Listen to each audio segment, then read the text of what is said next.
The great halls of the Galactic Council were silent, yet the air was thick with tension. Representatives from 1,000 species sat in their hovering platforms, their luminous eyes fixed on the accused standing at the center. A single human stood before them, bound by energy restraints, his posture unbroken despite the overwhelming pressure of countless gazes. Humanity's last voice in this trial, Ambassador Elias Vance, remained composed, but he knew the outcome was already decided. This wasn't a trial, it was a sentencing. The alien delegates had already whispered their fears to one another, and the verdict had been written long before Earth even knew they were being judged. The council chamber, a massive structure floating above the core of the galactic capital, was a marvel of engineering. But at this moment, it felt more like a prison than a place of justice. The High Arbiter, an ancient multi-eyed being known as Galactic, rose from his ornate seat. His species had ruled the council for millennia, and his voice carried the weight of authority. He gazed down at Elias with something resembling pity, but there was no hesitation in his tone when he spoke. Humanity stands accused of reckless ambition, unchecked aggression, and a refusal to conform to the peaceful order of the galaxy. His voice echoed through the chamber, amplified by unseen technology. Time and again, your kind has defied our laws, advanced beyond what is safe, and sought power without restraint. We have watched your wars, your endless hunger for progress, and your refusal to accept the boundaries set by those who came before you. His words drew murmurs of agreement from the gathered species. They had seen what humans were capable of, how quickly they learned, how fiercely they fought, and how their ability to adapt made them unpredictable. But it was not just fear that motivated them. It was something deeper. Elias clenched his fists but remained silent. He knew arguing would be useless. The real crime humanity had committed was not war, not expansion, not even defiance. Their true crime was being too capable, too independent, too unwilling to bow. The older species, the ones who had ruled the galaxy for millennia, had set the pace for advancement, ensuring that no race rose too fast, no empire grew too strong. Humanity, in its reckless, unstoppable nature, had broken that balance. They had taken old technologies and made them better. They had discovered things the elders had sworn were impossible. And worst of all, they had done it without permission. The council had tolerated it at first, watching from a distance as humanity surged forward. But when human colonies began matching and surpassing the technological prowess of civilizations that had existed for thousands of years, the decision had been made. Humanity would not be allowed to continue. The sentence was already prepared. The verdict is exile, Zalzareth declared, his many eyes blinking in sequence. Humanity will be cut off from the galactic network, all trade agreements nullified, all diplomatic ties severed. No species shall offer them aid, no world shall welcome them, and no ship shall travel to their territories. The gates to the stars shall be closed to them, and they will be left to the fate of their own making. A collective hum of agreement rippled through the chamber. The decision was final. The Council's enforcers, an elite fleet known as the Sentinels, would ensure compliance. Humanity, the race that had once reached for the stars with boundless ambition, was now being cast into the void, abandoned to whatever future they could forge in solitude. Elias felt the weight of those words, but he did not show defeat. He had expected this. He had known this day was coming ever since the first whispers of conspiracy against humanity had surfaced. Still, hearing it spoken aloud, hearing the cold certainty of it, was something else entirely. His people had been sentenced to a slow death, not by war, but by isolation. The galaxy believed that without the Council's resources, without access to the vast network of trade and knowledge, humanity would wither away, reduced to a footnote in history. They thought exile was worse than war.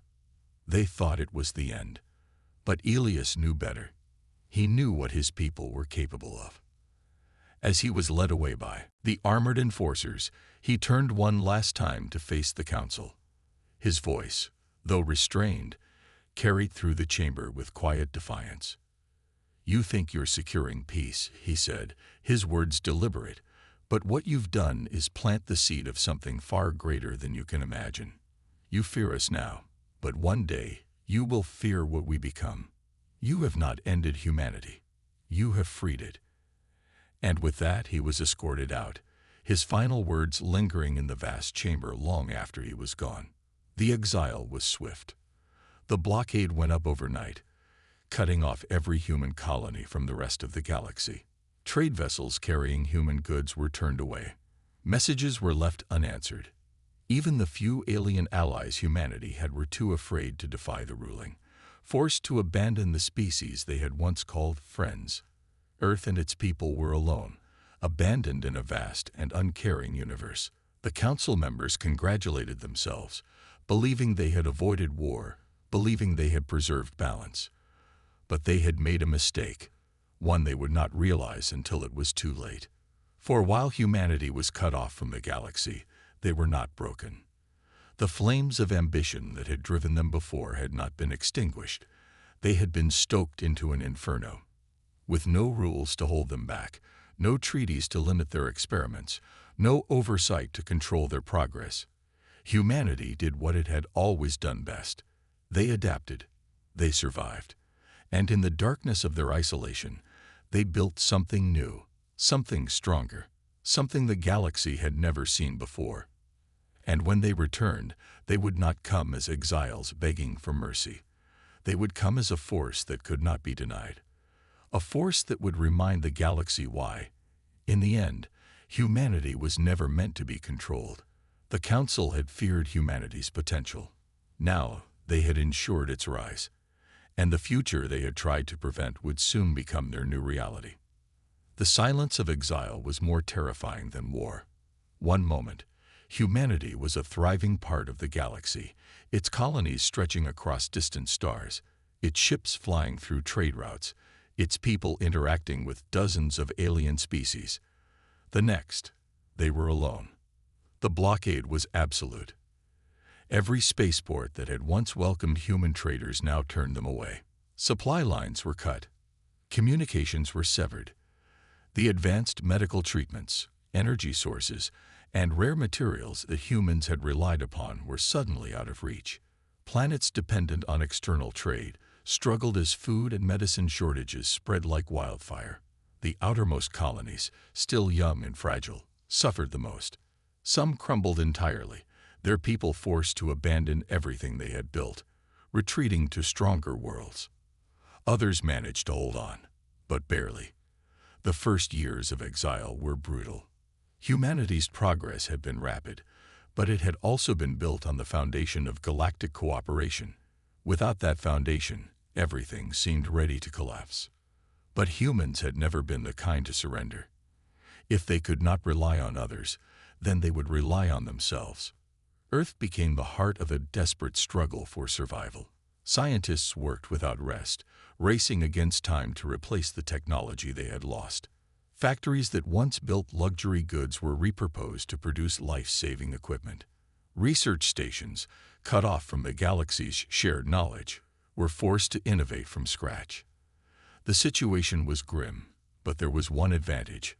Without the interference of the Galactic Council, without the restrictions imposed by ancient laws, humanity was free to push its limits in ways it never could before. There were no treaties to stop them from developing experimental engines, no ethical constraints preventing them from enhancing their soldiers, no bans on artificial intelligence. They had been left to die, but instead, they had been given a chance to evolve. At first, progress was slow. The lack of resources was a constant challenge. Entire industries had to be rebuilt from the ground up. Human scientists, once working alongside alien researchers, now had to find new ways forward without outside help. But what they lacked in support, they made up for in adaptability. Mars, once dependent on shipments from Earth, became a self-sustaining world in record time. The asteroid mining colonies, once reliant on alien buyers, found new ways to process their metals and manufacture their own tools. Entire planets transformed from fragile settlements into industrial powerhouses. And then, the real breakthroughs began. Without the oversight of the Council, human researchers ventured into fields that had long been forbidden.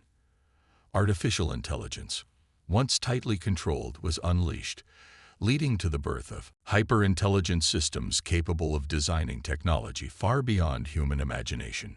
Genetic enhancements, previously illegal under galactic law, were perfected, creating soldiers who could withstand radiation, heal from injuries at impossible speeds, and endure conditions that would kill any other species.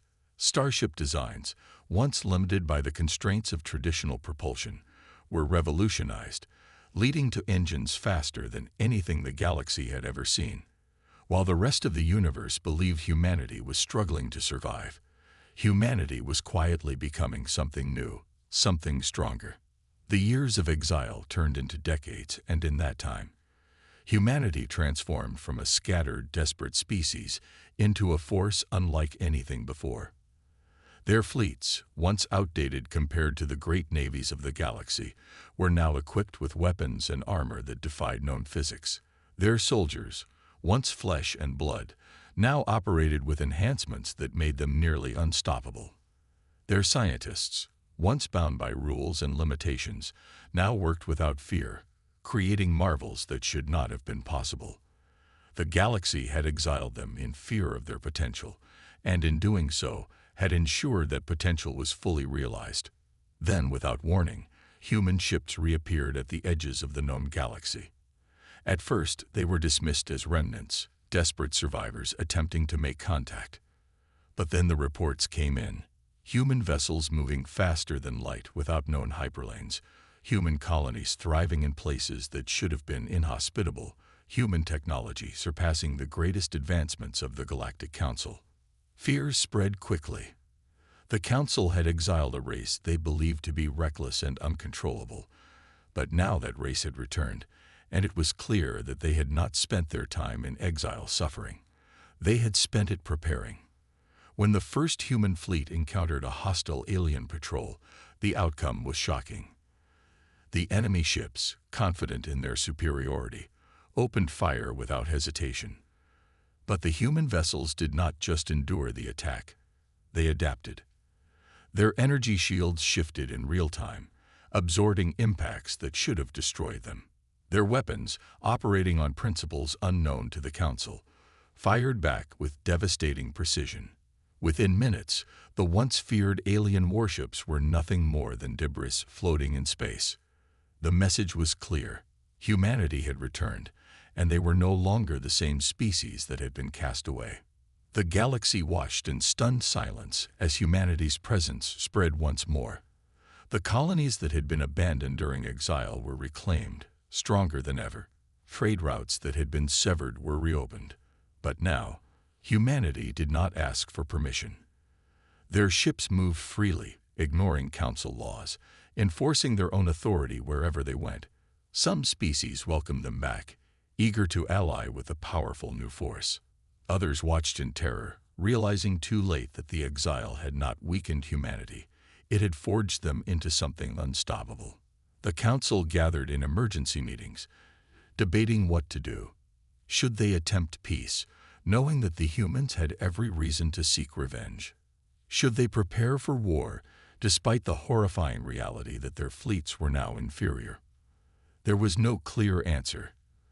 The power balance of the galaxy had shifted, and the ones who had once been cast out were now standing at the threshold of dominance. The struggle of exile was over. The rise of a new power had begun, and humanity was ready to take its place, not as victims, not as outcasts, but as the strongest force the galaxy had ever known. For decades, the galaxy had lived in peace, or at least that was the illusion the Galactic Council chose to believe. The exiled race, once a subject of heated debate, had faded from memory. Historians spoke of them as a cautionary tale, how unchecked ambition led to downfall, how rebellion against the order of the universe resulted in exile. The name human had become a relic of the past, something whispered in the halls of politics but never spoken in public. The younger generations of alien races had never even seen a human, and the older ones assumed they had perished long ago, lost to the void, struggling against the slow death of isolation. The Council had done its job well.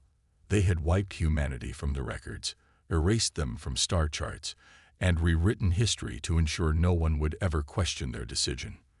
But the universe does not forget so easily. The first sign of their return was a distortion in deep space, a ripple in the fabric of reality itself. Patrol ships monitoring the outer edges of the galaxy detected it first. Unidentified vessels moving at impossible speeds, slipping past defense grids without triggering alarms. At first, the reports were dismissed as sensor malfunctions. No known species had technology that advanced. But then the disappearances began. Outposts along the abandoned human sectors went silent. Trading convoys vanished without distress calls. Space stations reported ghostly figures moving in the darkness, just beyond the reach of their scanners. Fear spread in whispers. Something was out there. Something was coming. The truth became undeniable when a fleet of ships emerged from the void, right at the edge of the core worlds. They did not arrive in secret. They did not hide their presence. They wanted to be seen. Towering vessels of black metal, pulsing with energy that defied every law of physics, drifted into position. Their designs were unlike anything the galaxy had ever known, both ancient and terrifyingly advanced. Gone were the crude ships that the Council had dismissed as inferior decades ago. What stood before them now was something reborn, reforged in exile, evolved beyond anything the galaxy had prepared for. And then the first transmission was sent. A single message, spoken in a language the Council had not heard in years. "We have returned." Panic erupted across the Galactic Council. Emergency meetings were called. Military fleets were mobilized. Leaders who had once been so certain of humanity's extinction now found themselves scrambling for answers. Who had allowed them to rise again? How had they built such power in the shadows? But more than anything, the question that haunted them was the simplest one. What did humanity want? Some hoped they had returned seeking peace, a chance to be welcomed back into the galactic fold. Others, the ones who remembered the anger in human eyes when they were cast out, feared the truth. The exiled race had not come back for peace. They had come back for justice. The first act of the forgotten race was not an attack, but a demonstration. Without warning, a human fleet entered a restricted zone, an area once belonging to them before their exile. Alien warships moved to intercept, but the battle never began. Before the first shot could be fired, the human ships released a pulse of energy so powerful that every enemy vessel was rendered useless. Shields collapsed, engines flickered out, and weapons systems failed instantly. The aliens could do nothing but watch as the human ships drifted past them, unchallenged, unstoppable. And then, just as easily as they had arrived, they left, leaving behind a single message. This is not a war. This is a reckoning. In the days that followed, the forgotten race moved swiftly. One by one, they reclaimed their lost territories, walking onto planets that had long since erased their existence. Some worlds resisted, refusing to believe that the race they had betrayed could have survived, let alone returned with such terrifying strength. But resistance was futile. No army, no fleet, no strategy could stop them. They did not conquer with brute force, but with precision. They struck only when necessary, disabling fleets rather than destroying them, taking control without unnecessary bloodshed. The message was clear. Humanity was not here to destroy. They were here to reclaim what was theirs. The Galactic Council, in its desperation, attempted diplomacy.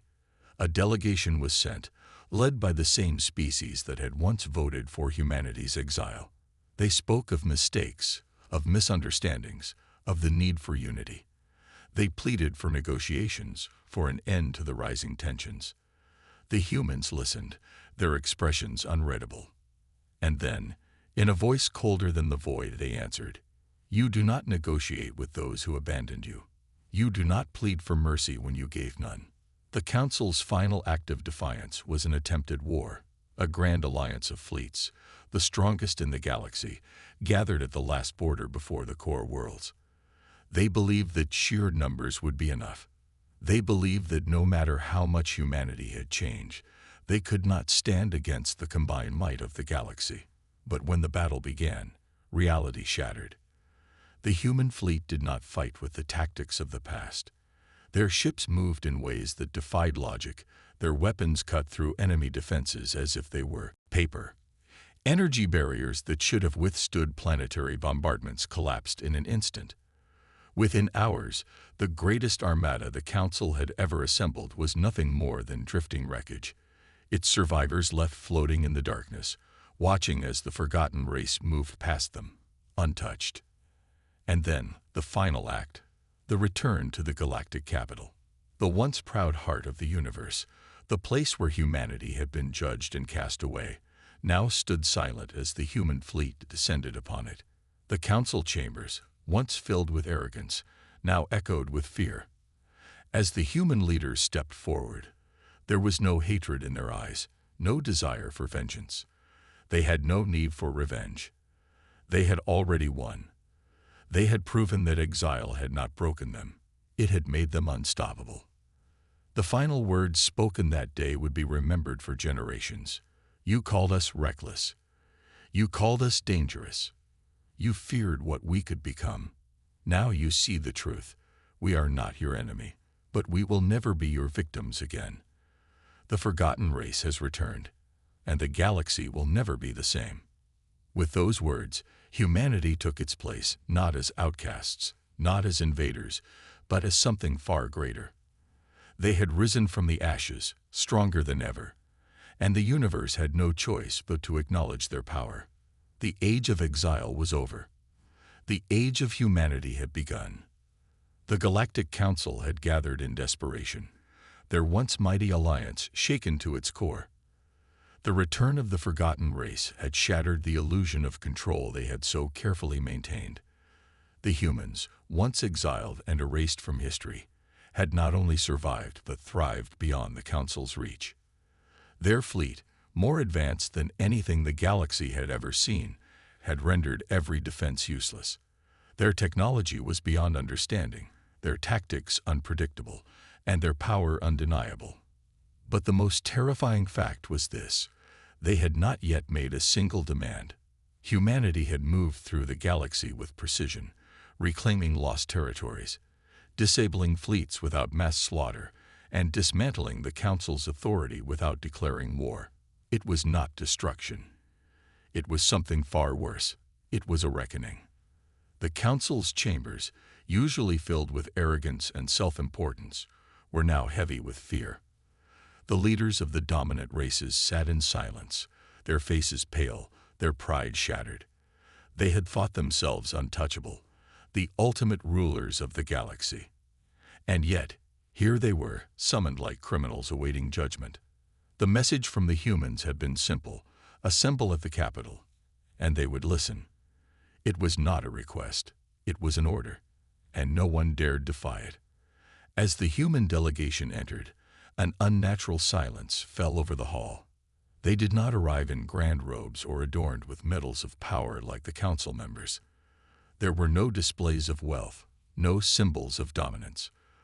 They wore simple, dark uniforms, their presence alone enough to command attention. Their leader, a woman with eyes colder than the void, stepped forward. She did not sit. She did not bow. She simply looked at the council, as if seeing them for what they truly were: frightened rulers clinging to a dying era. When she finally spoke, her voice was steady, unshaken. You exiled us. You erased us. You called us a danger to the balance of the galaxy. And yet, here we stand. Tell me, was it worth it? No one answered. The council members exchanged nervous glances, each one too afraid to speak first. The humans had not yet made their demands, and already they had won. They did not need warships to conquer. Their presence alone had broken the council's spirit. The leader of the Xelari, the race that had led the charge to exile humanity, finally found the courage to respond. His voice wavered as he spoke. It was, a decision made in fear. We believed your kind was reckless, too unpredictable. We feared what you would become. The human woman let out a quiet breath, almost like a laugh, though there was no humor in it. You feared what we would become. She repeated, her voice carrying the weight of history. And now do you see? Your fear was not misplaced. We became something greater than you could have imagined. But do not mistake our return for revenge. We did not come to burn your worlds.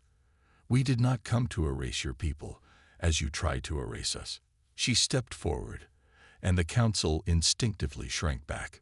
We came to make things right. The auxiliary leader swallowed hard. What do you want? For the first time since their arrival, the human delegation exchanged glances, and then their leader spoke the words that would reshape the galaxy. You will acknowledge what was done. You will admit to the crimes committed against us. You will restore what was taken. And you will understand that from this moment on, humanity does not bow to the council. We are no longer exiles. We are no longer outcasts. We are a power in this galaxy, and you will treat us as such. A murmur of unease spread through the chamber. Some council members looked relieved. Humanity was not here for conquest, at least not in the way they had feared. Others looked wary, uncertain if they were merely delaying an inevitable war. The auxiliary leader, still shaking, tried to negotiate. And if we refuse? The human leader did not blink. Then you will learn what true exile feels like. The silence that followed was suffocating. The meaning was clear. Humanity had the power to erase the council itself, to cast them out as they had once done to humans. The very balance of power in the galaxy was shifting, and there was no stopping it. One by one, the council members realized the truth. The age of human exile was over. The age of human dominance had begun. The galaxy was no longer the same. The old powers had fallen, their arrogance shattered by a force they had once cast out. Humanity, the exiled race, had returned, not as vengeful conquerors, but as architects of a new era. Their warships patrolled the stars, not as invaders, but as enforcers of the new order. The Galactic Council, once the supreme authority, now sat in submission, stripped of its ability to dictate without consequence. The balance of power had shifted, and those who once ruled with unchecked dominance now lived under the shadow of those they had wronged. For centuries, the Council had feared humanity's unpredictable nature, its defiance of limitations, its refusal to submit to authority. They had exiled humans to the void, believing that isolation would weaken them. But isolation had done the opposite. It had forged them into something stronger, something unstoppable.